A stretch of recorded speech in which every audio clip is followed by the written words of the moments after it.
रक्त में ऑक्सीजन की मात्रा जा रही है वो प्राणायाम पर निर्भर नहीं करता। यदि बहुत ज़्यादा प्राणायाम करके ये सोचो कि रक्त में बहुत ज़्यादा ऑक्सीजन डाल देंगे और कोई चमत्कार हो जाएगा, तो ये मत सोचो। यदि रक्त में बहुत ज़्यादा ऑक्सीजन का प्रेशर डाल दोगे तो शायद आपको ब्लड प्रेशर होने की संभावनाएं हो जाएंगी भविष्य के अंदर, और वायु की मात्रा, वात रोग एक्सट्रीम बढ़ जाएगा जो कंट्रोल में नहीं आने वाला है। इसीलिए मैंने ये बहुत अच्छी तरह से अनुभव किया और उस अनुभव को लिख भी लिया है कि आप प्राणायाम के माध्यम से ये न सोचें कि रक्त के अंदर खूब भूसे की तरह बहुत अच्छी तरह से ज़बरदस्ती ऑक्सीजन को डाल देंगे या भर देंगे। नहीं, हम प्राणायाम के माध्यम से एक्सेलरेशन सीखते हैं। जैसे गाड़ी के अंदर जब आप कार में बैठते हैं तो 2-3 चीज़ें प्रमुख होती हैं। एक एक्सेलरेटर होता है, एक ब्रेक होती है और एक गियर होता है। स्टीयरिंग तो है ही है। तो प्राणायाम एक्सेलरेटर है। तो प्राणायाम के माध्यम से आपको एक्सेलरेशन सीखना पड़ता है कि कितने अच्छी मात्रा में एक्सेलरेट करें। तो आप स्वयं में एक्सेलरेटर हैं और प्राणायाम के माध्यम से आप एक्सेलरेशन सीख रहे हैं। ध्यान दो, जब आप एक्सेलरेशन को सीखते हो तो आप अपने गाड़ी की स्पीड को मैनेज करते हो। इसी तरह प्राणायाम जो सांस अंदर जा रही है और सांस बाहर आ रही है, उसको आप एक्सेलरेट करते हो और उस एक्सेलरेशन से, उस स्पीड मैनेजमेंट से, स्पीड को देखो, ऑक्सीजन को मत देखो। जो मूर्ख लोग होते हैं वो ऑक्सीजन देखते हैं, शायद वो अनुभवी नहीं है। स्पीड को देखो, जितनी स्पीड को मैनेज करोगे, और स्पीड मतलब गति, एक्सेलरेशन, जितनी सॉफ्टर एक्सेलरेशन करोगे उतना ही आपका पूरा का पूरा मैनेजमेंट और प्रबंधन होगा। जितना अधिक मैनेजमेंट होगा उतना ही आपका स्वास्थ्य होगा।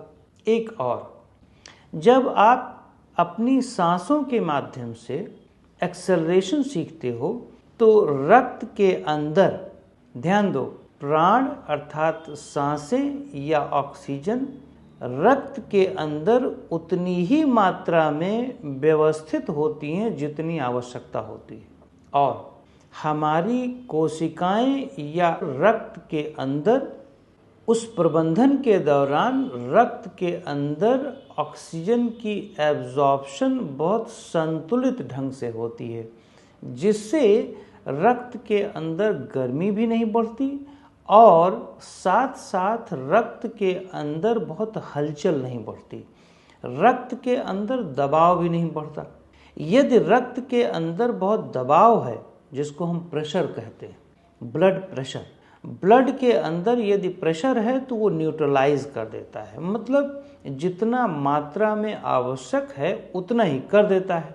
ये स्पीड पे डिपेंड करता है, ये एक्सेलरेटर पर डिपेंड करता है कि आप किस वे में एक्सेलरेशन कर रहे हो, मतलब गाड़ी को चला रहे हो, मतलब सांस की गति दे रहे हो। सांस को जबरन गति मत दो, उस गति में, उस स्पीड में आपकी मन, आपका थॉट बहुत स्टेबल होना चाहिए और शांत होना चाहिए। यदि, ध्यान दो, जब आप गाड़ी को या कार को बहुत अच्छी तरह से एक्सेलरेटर के माध्यम से चला रहे होते हैं तो वो विदाउट जर्क चलती है। यहाँ तक कि कुछ लोग, जो मैंने भी अनुभव किया है, कि एक्सेलरेटर को यूज़ करते हैं तो उसको ही एज ए ब्रेक लेते हैं, ब्रेक को बहुत कम यूज़ करते हैं, एक्सेलरेटर को छोड़ते हैं तो वही एक ब्रेक के रूप में हो जाता है, वो जो नेचुरल ब्रेक है। एक्स्ट्रा ब्रेक जो हम लगाते हैं उसे लगाने की बहुत कम आवश्यकताएं होती हैं। यदि हम एक्सेलरेटर को ही ब्रेक के रूप में यूज़ कर लें तो ये प्रबंधन या स्पीड मैनेजमेंट का सबसे बड़ी कला होती है। इसीलिए मैं हमेशा प्राणायाम के माध्यम से ही इतनी गति पर ध्यान देता हूँ गति का मतलब केवल फिजिकल स्पीड नहीं है, मानसिक रूप से उसे कैसे मैनेज करो, जो एक कला है जो सीखी जाती है प्राणायाम के ऋषियों के द्वारा। या तो आप कुछ सालों तक स्वयं पर अध्ययन अच्छी तरह से करें, स्वयं पर ऑब्जर्व अच्छी तरह से करें तो शायद उसको कर सकते हैं। ऐसा बहुत टफ नहीं होता। किताबों के माध्यम से तो मुझे नहीं लगता कि उसे सीखा जा सकता है, स्वयं के प्रयोग पर ही सीखा जा सकता है। तो जैसे जैसे आपकी स्पीड, गति या एक्सेलरेशन पर अच्छी मास्टरी होती जाती है, यहाँ तक कि सिर्फ रक्त में ही नहीं, सिर्फ ब्लड के अंदर ही नहीं, बल्कि सेंसेस में जितनी ज्ञान इंद्रियां हैं, जितनी कर्म इंद्रियां हैं, ये सभी की सभी में वही एक्सेलरेटर, वही एक्सेलरेशन बहुत अच्छी तरह से होने लगता है। सत्य ये है कि आपका माइंड एक्सेलरेशन सीख गया, प्राणायाम नहीं सीखा, आपका माइंड सीख गया, सांस नहीं सीखी। ध्यान दो, यदि आप 1 मिनट में 5 ब्रीदिंग ले रहे हो तो ये थोड़ी ना है कि वो 3 ब्रीदिंग चलने लगेगी। लंग्स का जो नेचुरल पैटर्न है वो उतना ही रहेगा, अननेचुरल पैटर्न से वो नेचुरल पैटर्न पर आ जाएगा। लेकिन आप मूलतः माइंड को ज़्यादा ट्रेनिंग दे रहे हो।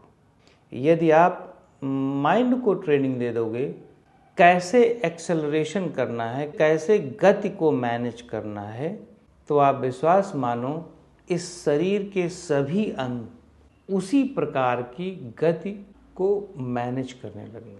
अपने अपने स्वभाव में जिसकी जितनी गति है उतना ही चलने लगेगा। जैसे आँखें हैं, कुछ लोगों की पलकें बहुत जल्दी जल्दी दबती हैं, वो नेचुरल फॉर्म में आ जाएंगी। आँखों की एकाग्रता कहीं पर स्थिर होने की, वो अपने नेचुरल फॉर्म में आ जाएगी, थोड़ा लंबी हो जाएगी।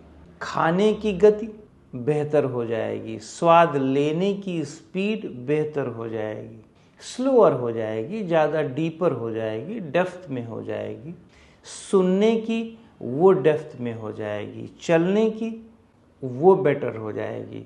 तो प्राणायाम के माध्यम से आप शरीर के सभी अंगों को एक्चुअली ट्रेन कर रहे हो। तो प्राणायाम में ये मत सोचो कि सिर्फ सांसों को ट्रेन कर रहे हो, नहीं, सांसों के माध्यम से आप स्वयं को ट्रेन कर रहे हो।